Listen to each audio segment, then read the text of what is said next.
Hello, welcome back to the single malt review. We're returning again today to the Highlands of Scotland for some Fettercairn. Jim, bring us up to speed. Yes, it's a funny wee bottle, as you can say. I think these are actually rather good. They're called the Old Malt Cask Advanced Sample Bottle, which pretty much just means Old Malt Cask Minis. So it means you get to try a few more whiskies for a bit less money, which I think is rather good. But yes, Fettercairn Highland Distillery, as you say.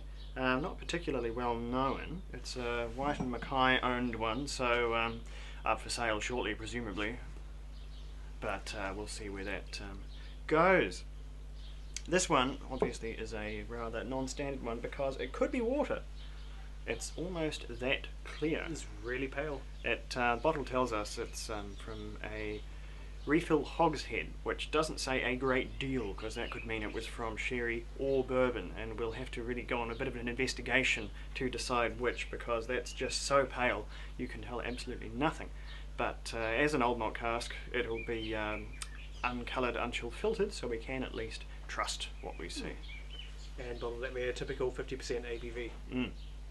Now this one I chose because rather than being really exciting because of the cask it was in or how old it was, it's a 10-year-old, distilled 2002, bottled 2012.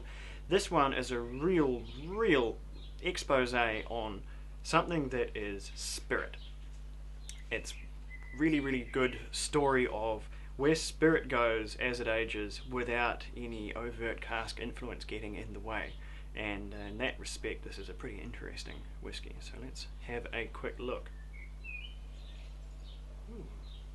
And spirit is what you get. This has got this wonderful sort of sweet acetone model glue for your little aeroplanes, that sort of thing is right up front with that. It makes no bones about being a spirit forward whiskey. There's also a little bit of jasmine, a few herbs or flowers.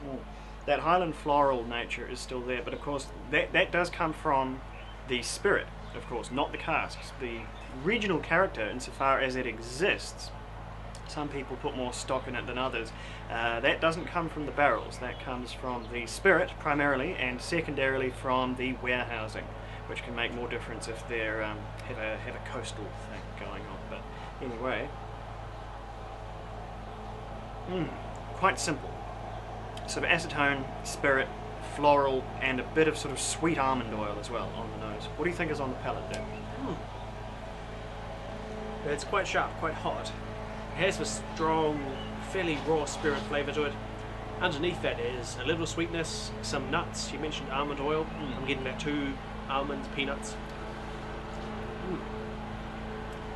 I need some more water actually to get the full range out of it. I think being a very spirit-driven one, this will respond very well to water. Goodness, I hope that lawnmower isn't getting too much in the mic. We'll just have to see. Apologies if it is. We will do our best.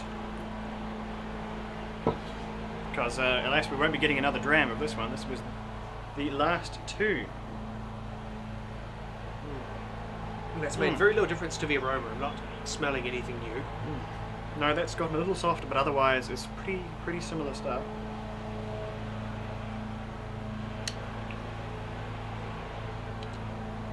And on the palate, that's really gotten quite a bit crisper now. The edges are much harder, more defined.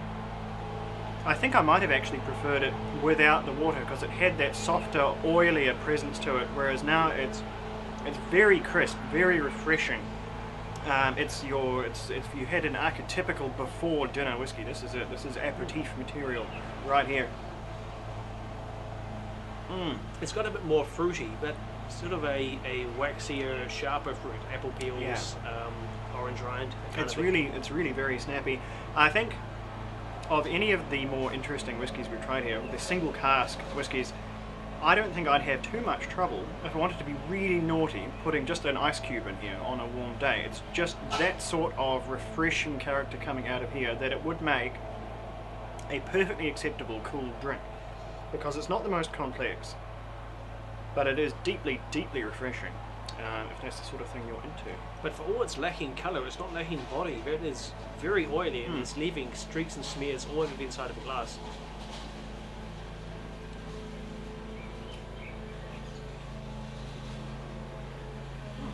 As for scores, it's a bit difficult because this is without sounding down on it, it's a very one-dimensional whiskey. It is all about the spirit. The cask almost might as well not exist. It was really just where the whiskey was sitting, aging by itself. The influence coming out of it was so slim. So it's hard to really give it a lot of points for its cask character. So I'd probably give it a 76. It's not blowing my socks off, but it is very interesting and very good quality. Just not really the complete package, lacking that cask element. What do you think? I agree on that. It's interesting and obviously of a high standard. It is a good whiskey, and it's a rare experience getting to taste such a spirit-driven dram as this. But again, in terms of how much I liked it, it's lacking lots of the things I really enjoy. Though I can't rate it too highly, I would give it a 69. So there you have it. Put that in the instrumental but not particularly compelling box for that one maybe. Righty ho, let's see if we can find something a wee bit more interesting next time on the sesh. Thanks for joining in. Sludger.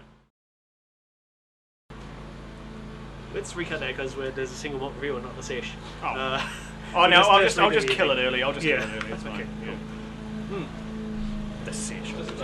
Next time on the single. Yeah. I have done